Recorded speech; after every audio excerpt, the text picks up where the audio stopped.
What is going on, everybody? And happy Thursday. Today is one of the best days of the week because you know what time it is. It is time for the Royal Rundown. I am one half of your hosting duo, SERG VICENTE. I am joined as always by my sister from another mister right over here, Miss Dre. Miss Dre, welcome to the Royal Rundown. What it do? That's me. What's going on, y'all? Hey, it's crazy. What in the afternoon is happening right now? I love this. Hey, look, you know what? We gonna make it do what it does when we have the time to do it. Okay, we're gonna make this work however we can. You hear me? Absolutely. We've both been traveling for work, doing all kinds of stuff, but we are back in action. We're knocking it out, and guess what? The world of professional wrestling has been right there with us, doing its thing. But before we get to that, please like, share, and subscribe to this video as well as any other ones. If you love combat sports, check out the Fight Podcast. Subscribe to the channel today. You would love it. We actually just had an interview with Tung Lee. Tung Lee is the new featherweight interim champion. It won championship in their MMA division. Go ahead and check that interview out. It's fun. We try to keep away from the fights, but we did that. So go ahead and check that out today. Also check out my interview with Manny Montana as well. All right. Definitely check that out.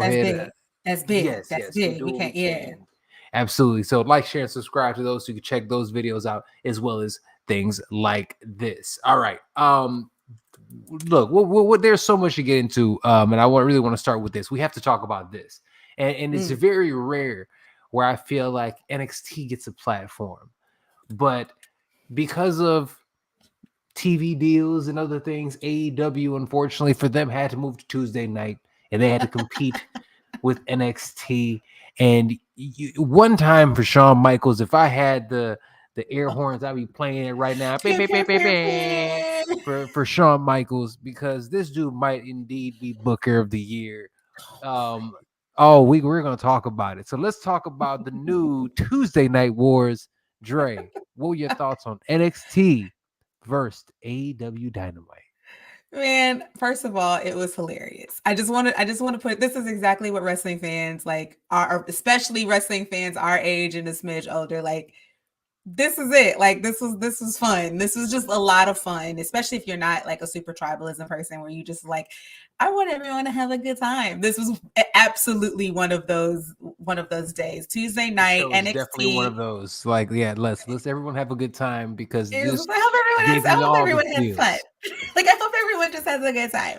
And like it was a really, really good time as a wrestling fan. I really think that we're definitely going to get into each show and all of that, but I also just think it was just good for the wrestling business, the wrestling fans in general. And I think that a lot of people maybe got to see some talent that they don't normally see. I have not, I'm gonna be honest, I have not kept up with NXT as much as I used to, even though NXT has my heart. That's where I interned when I was in grad school. Come on. I know, I peek in, I know what's happening for the most part, but I just haven't watched it consistently because I am an adult and I got a lot going on.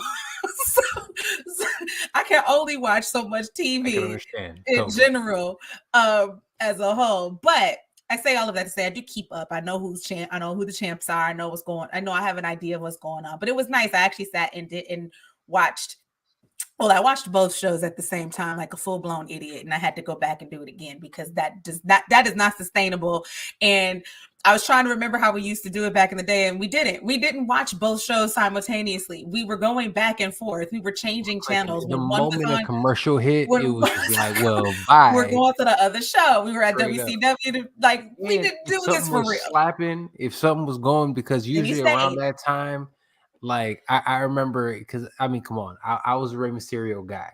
And that's not along the time where they took Ray's mask off and he was the giant killer going out there talking about hoo and all that other nonsense. No Limit Ray. No Limit Ray. Yeah, No Limit Ray. If he was on TV, I ain't gonna stunt. I kept it on there. I always watched No Limit Ray.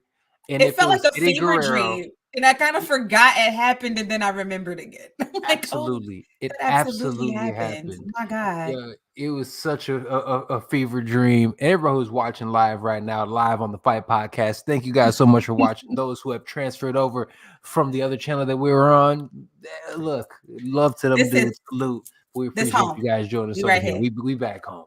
We home. We made it. The Rock has come back home. You know what I'm saying? We here. That's good. That's good. You know what I'm saying? We That's back. real We back. good. We back. But no, this is fantastic. Yes, please go ahead. I was just gonna say, I feel like before we get into it, because if you're into the timeline on Twitter and everything and all of the wrestling internet world or whatever you want to call it, of course, there's a lot of talk about the ratings and who won and all of this jazz. We But know who won. oh God, we Everyone know that. knows. I'm going to say it like this. I think each show was genuinely, both shows were very good to great even. You know what I mean? Like they put out really good shows for each brand. I will say this though, like if you were curious on what's the difference between AEW versus WWE, that was a perfect day to kind of get the definition of difference between the two shows, right? Like they just very much were. What I enjoyed about each one is that they had their own identities. NXT For was sure. very much WWE brand, NXT, like very WWE. For the sure. Style of show, the promo train in the beginning. I mean, it was. If we're gonna, this is something SERG would do. It was NXT Raw. It was Raw. It was NXT Raw. It was Absolutely. a 2-hour. It was Monday Night Raw, but on NXT show. And it slapped. I mean, and it look, slapped. It was an all-star game. It was an all. They pulled out the all-star. They pulled out genuinely the Undertaker. Like, look, his they were new like, hips look good. His new hips working. Okay, his new hips doing this thing. They were like, look, we'll give you Adam Copeland and we're gonna raise you Undertaker. Like that's what they was on over there. I don't like that, but I understand what you're saying. But like, you know what I mean? Saw this. That's how they went, and that's why, because they knew Adam Copeland was on the other side that night, and they were like, "What can we do to compete with Adam?" Hey, John, you're not doing shit right now. Why don't you come and join us for another 6-month span? Your guild is on strike, but you can do this though. You can absolutely do this, sir. So you come over here, and then between that and let's be honest, you put on there Carmelo Hayes versus Braun Breaker. And here's the thing. Braun now, I did not like Braun when he was there. I remember I told you on this very show, I said it's not working. I don't like it. It's not it. Look, him as this with the super villain, this Goldberg 2.0, I like. I like it. and because this thing, he actually wrestles better than Goldberg. Not very hard, but he does. Factual. You know what I'm saying? And he goes hard. He has a motor. And that's one thing I like about him. His intensity is good. It is good. And not many people have that specific type of intensity. And it's great. He's not my guy. I'm not, and when I say I don't like him, it's not that I think he's bad. I'm not a breaker guy. Yeah, but he might be a Paul Heyman guy. That's a nice little sprinkle that I loved about this. That was one of the sprinkles that I enjoyed about the show. So I would say my concern about the NXT show, even though I enjoyed it very much, again, very much an all-star game. I enjoyed of course, we enjoyed all of the main roster folks that came down to kick it with NXT. Asuka, John Cena, LA Knight, of course, Cody Rhodes, the solo for hot 2 minutes, Paul Heyman. And then of course, Undertaker came through. I think, did I knock them all out? I think I got them all. I think you did. That's good stuff. Okay. That was always really fun. And one of my favorite things about NXT of old, especially when I worked there, was like, that was always one of the big things you looked forward to, like who was going to be the main roster person that was going to come down and come play with the NXT guys, guys and girls. And like, they were like, here, Sean did not, Mr. Heartbreak Kid there did not skimp on, he called Hunter up and was like, hey, bro, can I get everybody? Thanks. I need big gun. Can I get everybody, please and thank you? Okay, great. But you know what? They've been doing a great job, though, already as of recent. And we'll talk about it in a little bit, one of our next segments when we talk about Vince and what he's doing. But the way that they have started to incorporate the main roster people onto NXT and vice versa. We already know Dragon Lee is quietly a SmackDown athlete now. Very quietly made that move. You know what I'm saying? He's gone. But you have the people going back and forth. Dom is still the North American champion. Yeah. Like there's some cool stuff going on right now. Dom versus Ilya Dragunov. Like there is some cool stuff going on. Yeah, Dom quietly, Dom not so quietly having some like 3-4 bangers in a row. Bangers, like, bangers. And then Like and we Dom are is turning into a good performer now, like a good and wrestler on some good collar and elbow shit. genuinely. And Serge is on record on this show not being a Dom guy, and now he is full blown that he is a That's full my blown boy. that That's is his my that boy. is his boy Dominic Mysterio, his I dog. believed in him from the jump. And what I did, and I know a lot of people will get a little flack, people who don't really love the fact that they brought a lot of main rosters into NXT because you're trying to you want to give the shine to the NXT roster. But it does. What I say is I think Sean did a really good job booking that show to make sure that you knew who the stars of NXT were, and they were just getting rubs. They were rubbing shoulders with those main roster people. Asuka had a really, really great match with Roxy, even though it was really short. Such a great match, and it was the best 7-minute match you'll see. Funky, it was fly, and it showed you how good she is. Asuka, of course, is just she's one of the best wrestlers in the world, period, point blank, end of story. Male, female, it does not matter. Asuka is the best female performer the WWE currently has, arguably. Yeah, you can yeah, absolutely. I'm trying to think of someone I can't think of. Absolutely. I mean, between her and Io Sky, her, Io, Bailey, and Bianca. Bianca. I'm definitely not gonna knock Charlotte, but because Charlotte, I don't care what nobody says. When it's time to cook, she cooks. She plays up to who she's wrestling. Well, no, that's Becky. Becky is, you already know, look, I think that the brass likes her more, but you know what? She must sell hella merch. She does.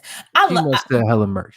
This is just, we've talked about this. I think we've actually skirted around this. We haven't really actually talked about this, but I think that I love all the four horsewomen, which we'll consider Sasha Banks, even though she's Mercedes and not with WWE anymore. Out of the four horsewomen, we know that she's, in my personal opinion, Sasha's the best wrestler. The best of the four, hands down. It's not even a question. And best all around wrestler, character, everything, right? You got Sasha, mic, everything.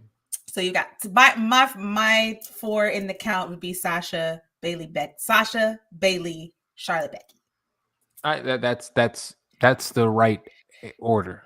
That's the order. But isn't it crazy? The ones the 3 and 4 are the ones that the WWE have continued pushing, and they're the ones that have more belts. Isn't that interesting? And one's not even the best one isn't even with the organization anymore.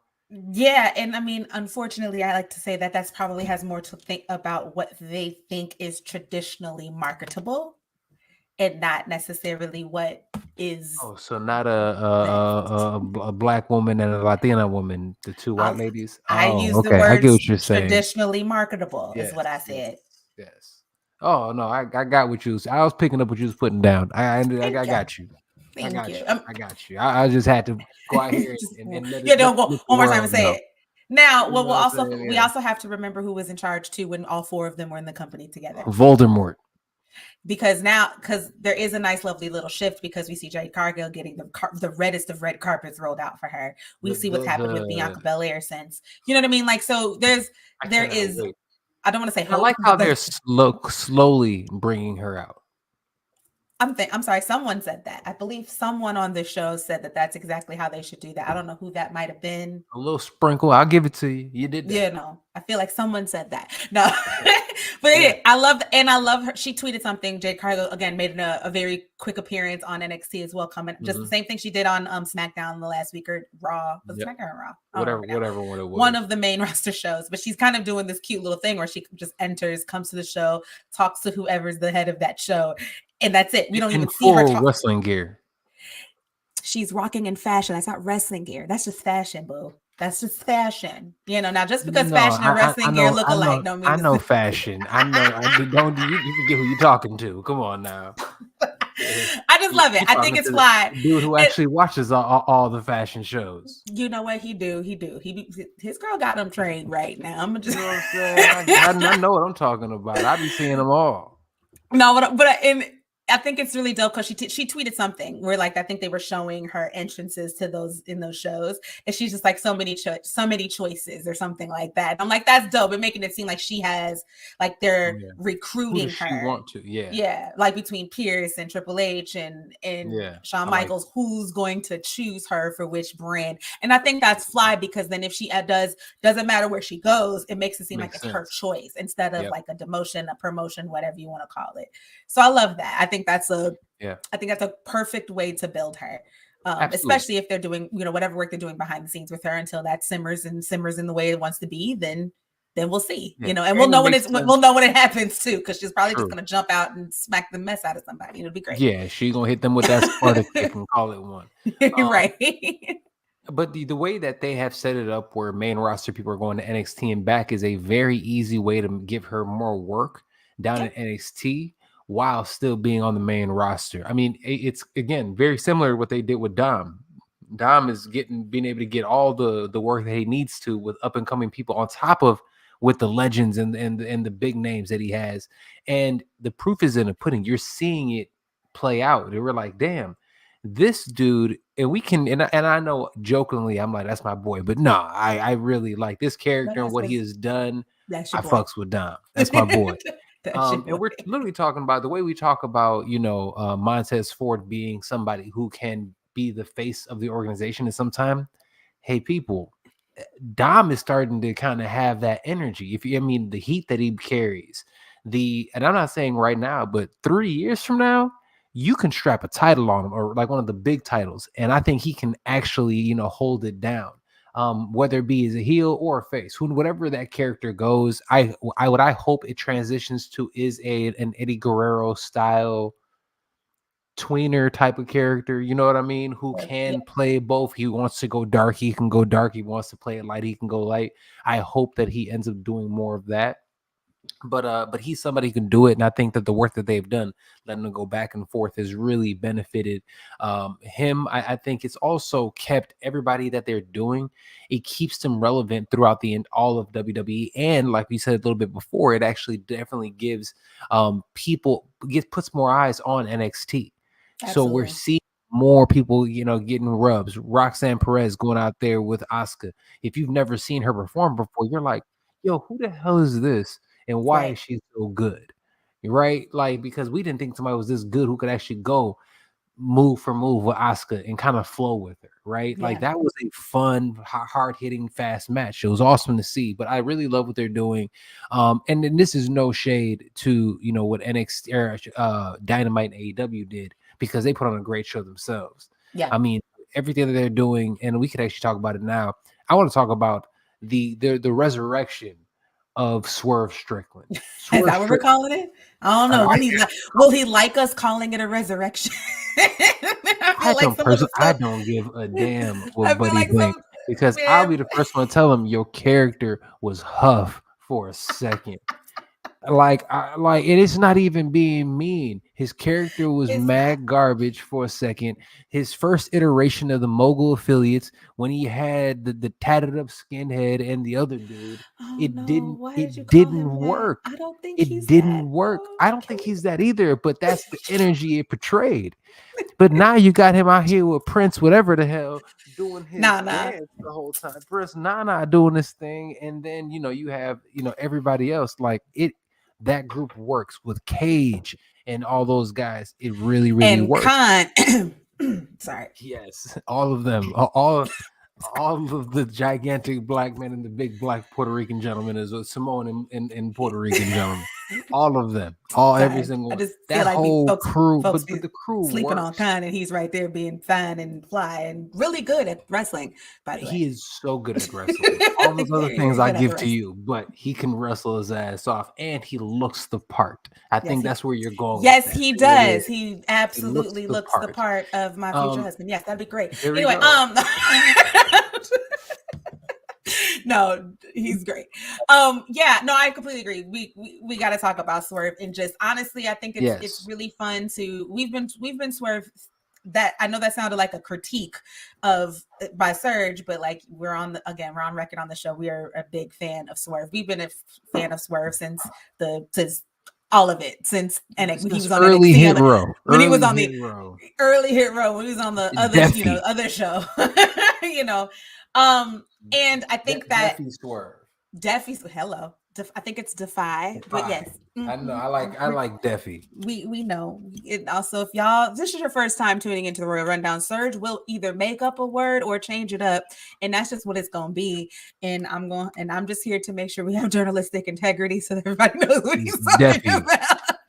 He was out there in Seattle with Deafy holding it down. Defy. And so yeah, no, it's been really fun. I have really enjoyed him in Bryan Danielson's matches. I have to make it very clear. Bryan Danielson is he's one of the GOATs. I mean, one honestly, of the GOATs. I mean, we're arguably the best. We talk about people who are influential in the game of wrestling. We've talked about Ferg. We've talked about all these other ones. Bryan Danielson. We always talk about collar and elbow. He might be that guy. More people are currently influenced by him than most. Yes, he is him. He's so good, and to do what he's done and continually doing, like the man is not, he's not a young dude, and he is still top notch of his game. I'm not calling Bryan Danielson an old man or anything either, but I'm just saying, like, it's just, he's been doing it for such a long time. And the matches that Swerve has had with him, to me, like, if I want to know if someone is a really good wrestler, we talk about how Asuka had a great match with Roxanne Perez. And for me, that was like, I've watched some of Roxanne Perez's matches. I'm like, oh, she's good. I watched her lock it up with Asuka, and I was like, okay, eyebrows are up. She's might be better than good, you know what I'm saying? Like, that's curiosity. Now you have my attention. Exactly. And to me, Swerve is kind of continuous. I feel like they've put him in matches that continuously make, we know, I think we've already known that about him. We just wanted it all to kind of connect at AEW, right? Absolutely. And I think it's finally getting there. First of all, him being a heel makes far more sense. It just plays it well. It's very just heely. He's just heel. And then also, like, figuring out what the mogul affiliates and the affiliation and whatever it is now, like figuring out what that is, what his faction is, and him staying in the weight room. If you want to be I keep saying this, and people don't like talking about this. If you want to be a main event player, you have to look the part. Look at Gunther. Look at Punishment Martinez. That is also Damian Priest in the Judgment Day. For those of us who go down the list. Look at main event Jey Uso. You look at the people again when they finally get their bodies right. Then all of a sudden it's just like, yes, you can be a main event player. He all of a sudden put the size on. He looks like somebody who can go out there because he always had the skill set. But there is a stigma again. You have somebody who's a little too light in the britches, as they say. He's not going to be light in the britches. He ain't gonna be able to go out there and do his thing. My man looks the part now, and he's always had the skill set. I mean, look at the UK Seth Rollins. Okay, he's another one. That is Will Ospreay, ladies and gentlemen. UK Seth Rollins goes out there.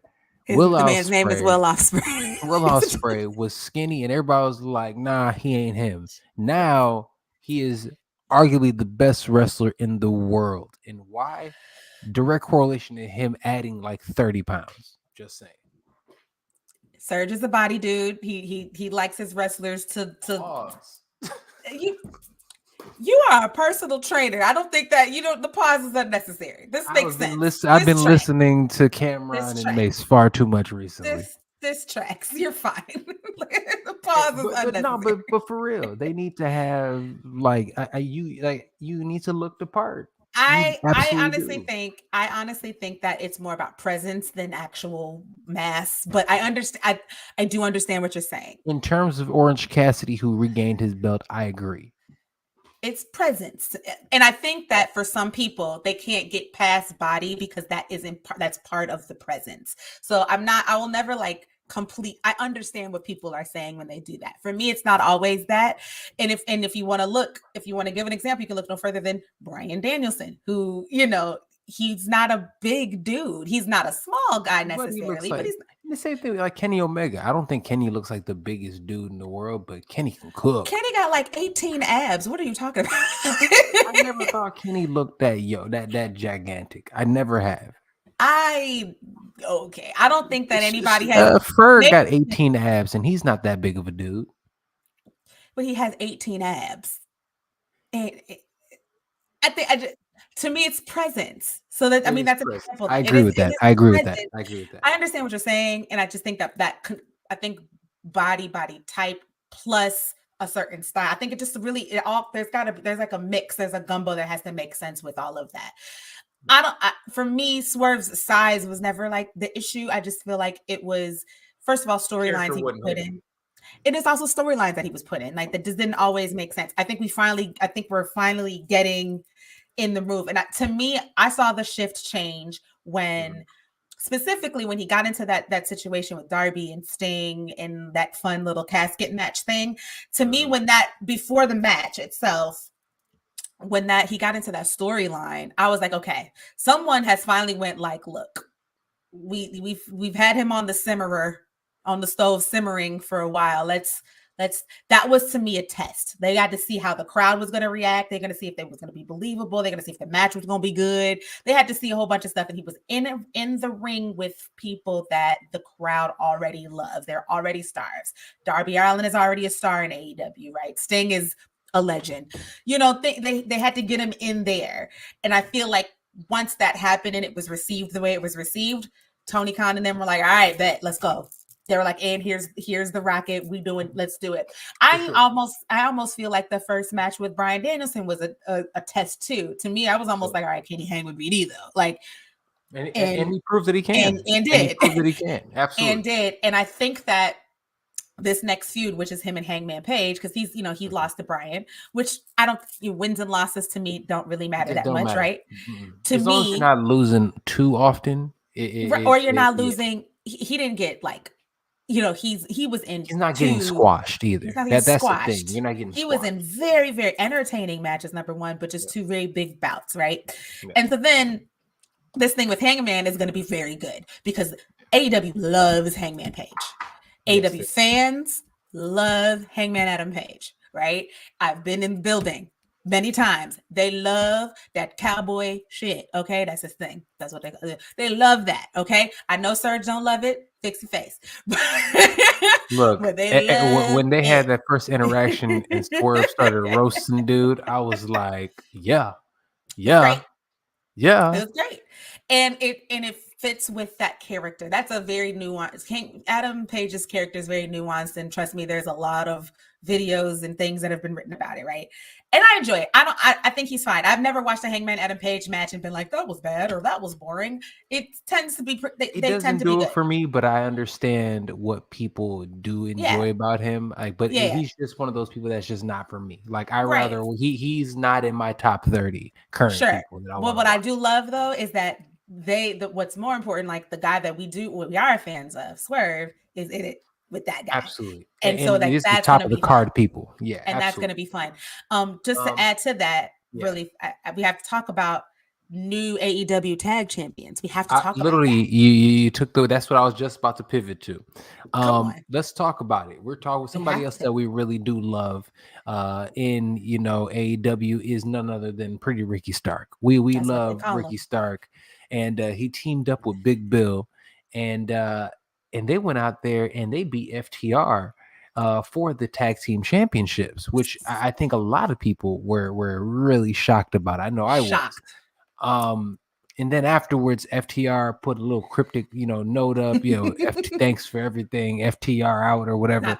Top guys top guys out. Dre, what do you think? What was the reason for this switch, and was it the right move? I think the better question is was it the right move, right? I believe it was Dax who went back on Twitter, was like, guys, calm down. We say top guys out all the time. That's our catchphrase. That's what calm down, everybody. We're not going anywhere. We haven't signed anywhere else. This is where we are. And apparently it was allegedly, according to the sources and things. And I almost want to say it was Dax who actually confirmed that on Twitter. It was their idea to put over Ricky and Big Bill and do that. So I think that the one thing that people have to, I think, they've been attempting to make this clear, but AEW talent has a lot more input into their creative than WWE's talent does, right? Right. And so they have the ability to have more to come up with ideas, and like AEW's creative, which is really the head of creative, Tony Khan, right? And probably Jericho and the Bucks and whoever else is a part of that. They have the ability to be like, cool, yeah, sure, or no, not really, right? But it's a much more of a conversation than it is at WWE. At WWE, the talent get their creative, they might be able to have like a half of a piece of input. It depends on who you are. It depends on who you are. Right? It's a hierarchy when it comes to that. So absolutely. I feel like, so sometimes when we do see some interesting creative like that, where everybody goes kind of panics a little bit, and I think it's true. I could see FTR looking at the rise of Ricky Starks. Mm-hmm. Very similar to Swerve, right? Like the rise of Ricky Starks and just him kind of simmering and bubbling, and then they turn him heel, mm-hmm. which I thought was interesting, but we'll roll with that. He's great. Comes to find out, he's good at everything because we already knew that, right? He's the perfect tweener for them. He's good at both. Yeah. I think Swerve is that, but we'll talk about it in a minute. Yeah. But I'm not mad at both of them being that. Yeah. You like heels. You think everyone needs to be a heel. And we need faces for these heels.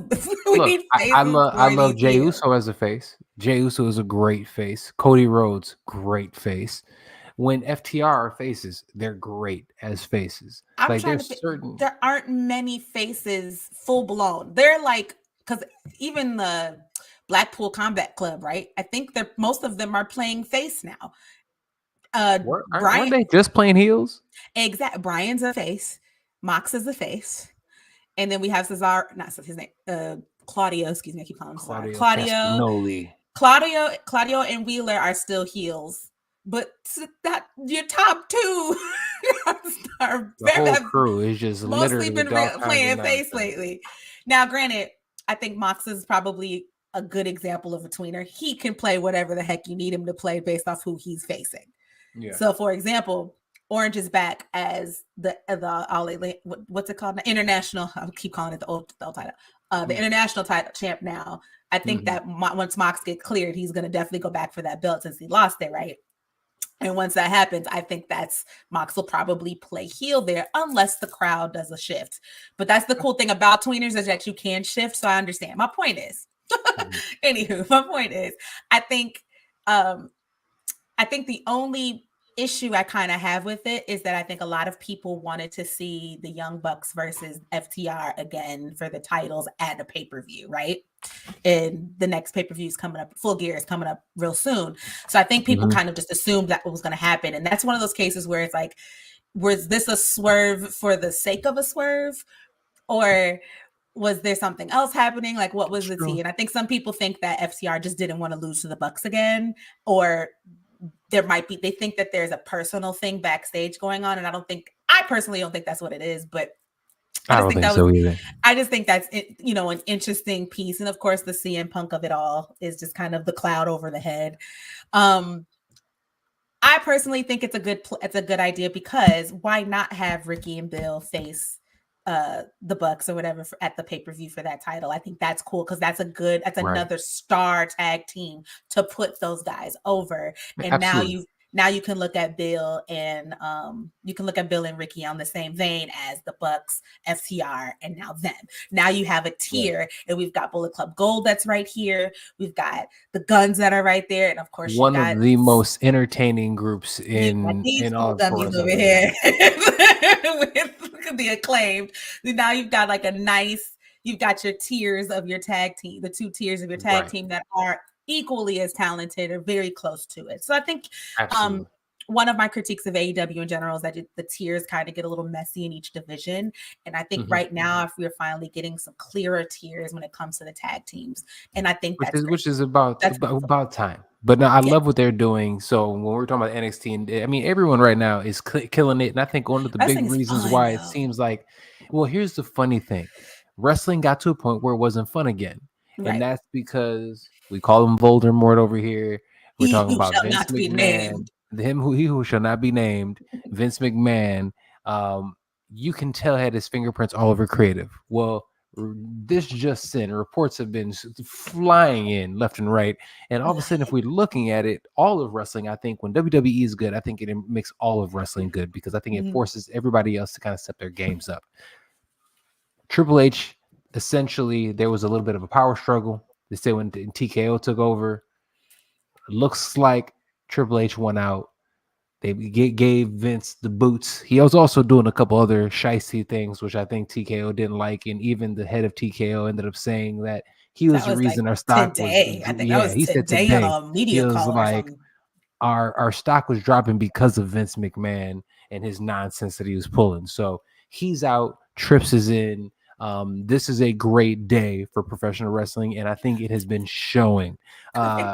Dre, it is. It is a great day for pro wrestling. You better hit this wrestling constitution moment. Come on, you know what I'm saying. This is a fantastic day in the history. pantheon of professional wrestling. You know, it is it. We have made it. We are I love it. officially done with Vince, and they are letting Trips go out there and cook, and I'm loving it. And you can see it. We're starting to get some lot of fun. And I want to talk about this in a moment, but we have to talk about it before we get there. I mean, we got new tag team. Speaking of the tag team, we have Jey Uso, Cody Rhodes, who are this generation of rock and sock. I don't know, whatever you want to say. It is like one great. of the. It is That's the a good one of example. the best thing. It is goofy wrestling at its finest. You have a way to tie in so many different storylines. You can tie in Drew McIntyre. You can tie in the Bloodline. You can tie in the Judgment Day. You can tie in everybody with this story. You can tie in Kevin Owens and Sami Zayn. You know what I'm saying? Everybody, War Games, all of that. We can tie it all in, right? What a great call. And I think that the press conference afterwards made it even more fun. I think people realized, like, because here's the thing, I think it was going to be a quick turnover. I think they were going to have it and then flip the belts within a month. I think that press conference, I think it might have gave it to them for a while. I think they liked that. Yeeted them into a run. Yeeted their way into a run. And I love every aspect of it, but that's great. What are your thoughts on the new tag team champions? I mean, we follow this stuff and we cover this stuff, and I think there have been a fair share of surprises when it comes to winners and matches and some title changes the last couple of weeks, and that have genuinely surprised us. And I think this was one of them. I absolutely did not expect Cody Rhodes and Jey Uso at all. I was shook to be the tag team champions right now. And it's so funny because it was like, we talk about the infamous group chat, and we all kind of, I think all of us just had surprise faces and a bunch of yo's and what? Like, I think it was just a lot of that, right? Because, we're mad surprise. Again, you get desensitized to this stuff because you watch it so much, but I think we do a good job of trying to remember to be fans of this first, right? Yeah. And as fans, that was a fun title change. Like, okay. And a great way to kick the show off. Great way to kick the show off, right? Like, nobody FASTLANE, for those who don't know. to be right. Nobody expects FASTLANE to be like, ooh, this is going to be a really crazy show. Everyone's this FASTLANE is kind of like giving us the breath before Survivor Series, before we can start to get to the good stuff of WrestleMania season, right? And so for that to happen was really, really great. I also like that, like you said, this dovetails a lot of stories together. I think after watching time. They work together. They should all run into each other. It feels like back in the day with WCW backstage, you used to be able to see people running around, bumping into each other and shit. There's a whole fight happening in the back while someone's doing an interview right here. Like, it's crazy. You know what I'm saying? But I think that's important. I personally, in my love that they brought Sami Zayn and Kevin Owens back into the mix on Monday. And I think we're building to Kevin Owens versus Sami Zayn at Mania. This is just the beginning of it, right? They went to get their titles back. They lost that match or whatever. But like, you're seeing this little like simmering between, of course, at the end of the match, they all shook hands, and Kevin Owens kind of finally came around to Jey Uso very being ROH a good guy. of them. right? But I'm very curious to see how that it actually is going to affect how it's going to affect Kevin Owens. And I'm sorry, I cannot get past the fact that Jey Uso is wearing blue and he is on Raw. Now, granted, I know that he's a tag champion, right? So he can be on both shows because there's two belts in regard to that. But and then Roman's gonna be back on SmackDown on Friday, and it's gonna be a hot mess express over there too. But there's something happening and brewing in here when it comes to the bloodline, and it comes to Jey being this happy-go-lucky, super duper face, which is amazing and so much fun to watch. That man is wearing he was blue. the head of the bloodline recently again too. He be dropping that like. You talking about Jimmy or Jey? They both be saying tribal chief kind of shit. Hey, they listen. both be dropping it like, yeah, tribal chief these, over here, and they be like, hilarious. Yo, all I'm saying is like that man is still wearing blue. Is all I'm saying, and Jimmy's wearing red, which is crazy to me right now. They over here Bloods and Crips, crazy. They're very much giving. It's giving a lot, and I'm just, of course, the creative in me is like, how is this gonna work? Who's gonna flip where and why and how? Roman's gonna put the hammers on Jimmy when he gets back. We already know that. He's gonna. I feel like he's gonna give him the hammers. And I know we've all noticed when he returns. We just like he's gonna be a whole menace. And but we've all also realized. Have you peeped Paul Heyman stop dyeing his hair? His hair is straight white now. Have you? Yeah, it's because it's stressed out. I love it. Stressed out. It's great. It's so great. I love it. And then Miss Ava Rain, The Rock's daughter, he was over there talking. He was talking. That was a good little tidbit. Yeah. With the little bloodline in the big font on the phone. Yeah. He's like, you belong here. It's a good. So I know everybody was talking. Everybody's been talking about how like the bloodline storyline has kind of died down a bit. It's got a little boring. I'm like, yo, it's died down because it has to. They're kind of restarting it again. If that makes, they got to reheat it up. And in this process, the reheat, we've got Jey and Cody as the whole tag team champions. We've got Cody being the reason Jey is over there in the first place. Cody's whole thing about even returning to WWE was becoming the champion again. Roman still has those titles. Something is up, and I am gonna just watch. Is Jey the greatest tag team wrestler of all time? He's up there because he's part. I mean, the Usos are technically to me top 2 best tag team of all time. They got more belts than everybody. The greatest. I don't care. The greatest. You know who the greatest is. You know why I have to say the greatest? It's because it's the difference between a like in rap, right? It's like, are they a duo or are they a group? New Day's a group. I can't. Usos are a duo. There's a difference. I'll give you that because Outcast is a group or a duo. Outcast is a duo. Is it Outcast versus Wu-Tang or something? Okay, try. I mean, you know what I'm saying? But it's 1 and 2. 1 and 2. Exactly. No. There we go. I'm not gonna fight people. Outcast. I'll never fight people over Usos New Day 1 or 2 because It's just like the Jordan Braun conversation. Tribe versus Outcast. I love that. Tribe versus Outcast. 1 and 2. You can't really be mad at that. Like, I see. I have to say this. See, Tribe is a group. They're not a duo, so they're not even in the best duos of all time. That's fine. That's what we're talking about here. It's fine. Fine. You know what I'm saying? If we're looking at duos, but the New Day's my favorite. The New Day will always be the best tag team of all time. Black Star. I don't care. I don't care.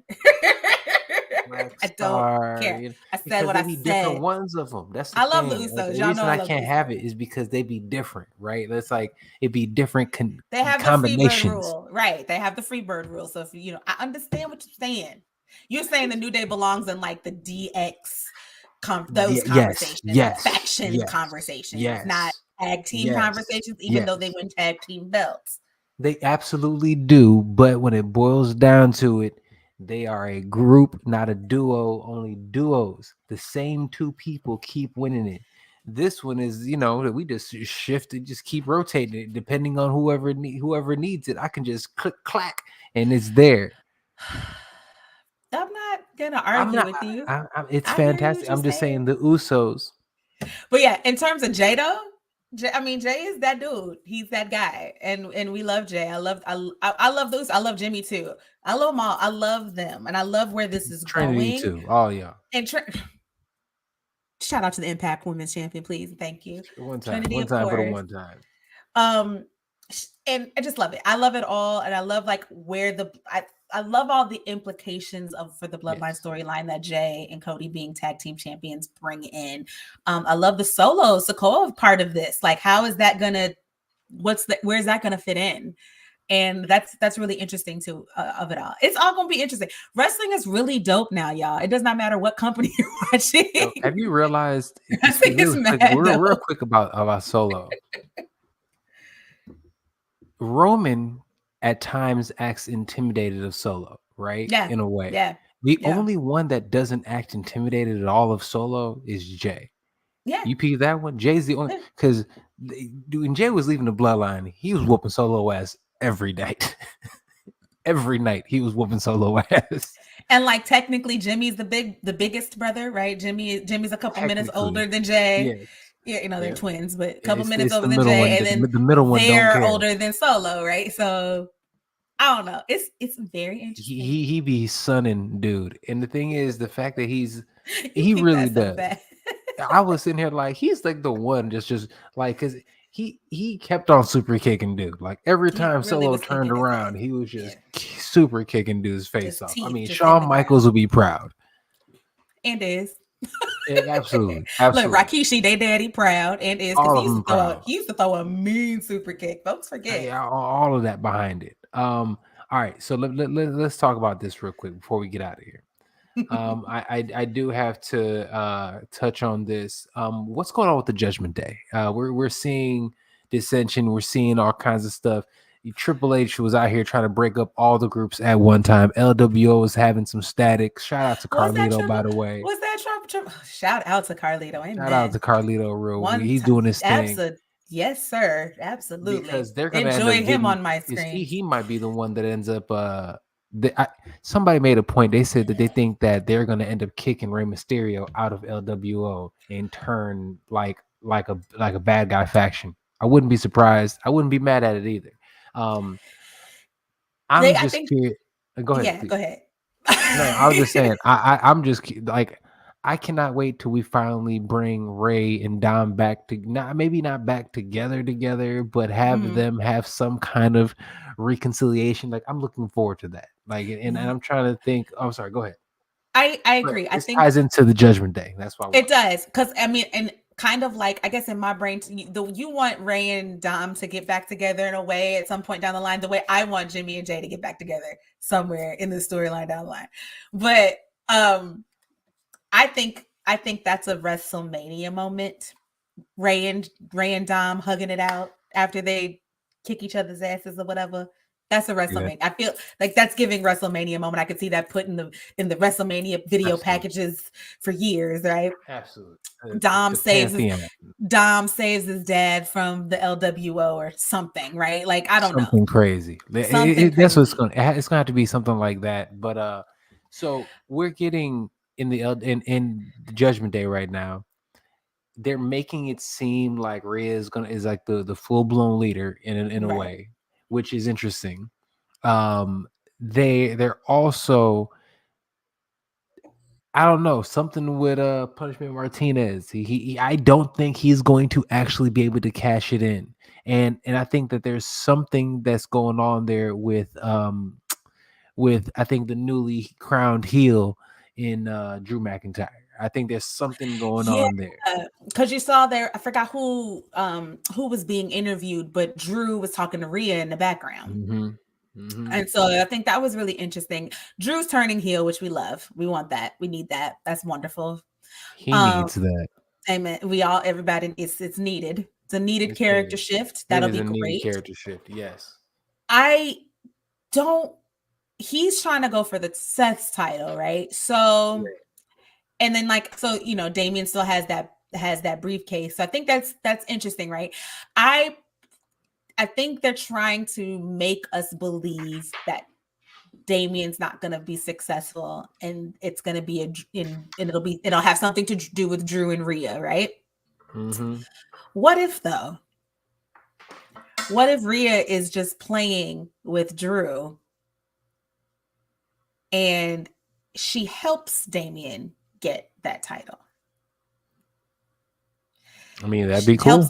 helps Damian cash in, and then that's the catalyst for Drew's full-blown I'm whooping everybody in the rooms behind. Like I'm gonna go, Or like he goes they sit there, full, have a great match with you understand? with Seth Seth, at yeah. with Seth, and then when he wins, he gets cashed in on. So he only holds That's the what I'm belt saying. for a few minutes. Like for Yeah, that, seconds. and then he goes full And it's a blown wrap. menace. Yeah, that And would then be it's a great. wrap.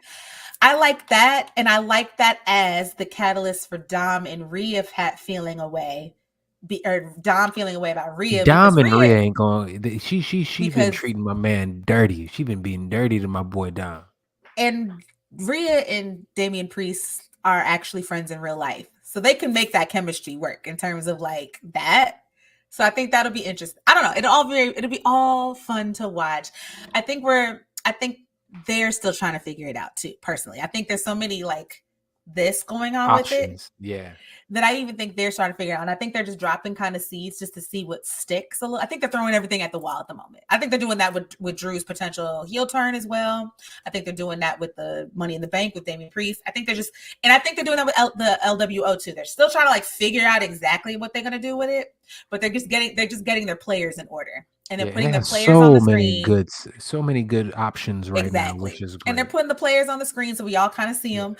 Carlito as an ad to LWO is great. By the great. way, it should have been. He's been signed for months. I mean, that was a Vince thing. For him not coming I out. So know. yeah, so and that's I'm another reason upset. you can tell the moment that Trips took over, all of these things started happening again, and all of a Yeah. sudden, creatively, everything flowed again. It was like everything was coming to a halt again, and it was just like, what is happening? And the Yeah. moment we kick Vince out, all of a sudden it's free flowing again, and everything makes sense. Things are tying together, even to the point that now, look, I have hope for the women's division. Granted, Trips is that's I one of the have things that hopes. people haven't. No, I have hopes. I do. I legitimately have hope because Trips. I think he wants something good to happen with that, and then taking Asuka down there against Roxanne. Yeah. What just happened with Shayna Baszler and Rhea? What just happened with Rhea and all of them and Nia Jax and all Nia that. Jax? Yeah. It's working. I like what they're doing. So salute to everything. We're having some it's been great. We have a couple minutes before we get out here. I want some closing thoughts from you, Dre. Before we get out of here, the closing thoughts of the week. When is Mercedes Martinez gonna be back on my screen? I mean, is she healthy though? Like, I mean, hopefully as soon as she's healthy. Yep. I am just on. That is my AEW watch. Is Mercedes Martinez? Mercedes Martinez is on Ring of Honor. Excuse me, Mercedes Moné. Mercedes Moné. The wrestler known as Sasha Banks. When is Mercedes Moné gonna show up on my screen? I have a sneaky suspicion it's gonna be against Toni Storm. And her I'm here for it. I love funny new her fun and funny new character. I love it. No, wrestling has. I'm telling you, when WWE gets good, everything else elevates its level, and I think we're starting to see that right now. Also, vice versa. You got to remember that AEW True. is AEW's pure existence. Yes. It's only 4 years old. Yep. Their pure existence, and not just their existence, but their pay-per-views are consistently better than anything. They be banger after banger after banger. Yeah. I love it. All right. With that being said, you people, I appreciate you guys for watching today. This has been another episode 56 of the best show in all of pro wrestling and sports entertainment. We are talking about the Royal Rundown. Thank you guys for watching. Please, if you like this episode, like, share, and subscribe. Tell everybody else. Follow up Miss Dre at Miss Dre 20 on the X. Twitter. His mama named it Twitter. I'm gonna name it. I'm gonna call it Twitter. No. Follow me at Serge Vicente, at the Serge Vicente, and also follow the Fight Podcast. Before we get you out here, we're going to leave you with some wise words from one of the members of the great fraternity of hip hop in the last 50 years. We're talking about none other than Joey Crack. Yesterday's price is not today's price. Yesterday's price is not today's price.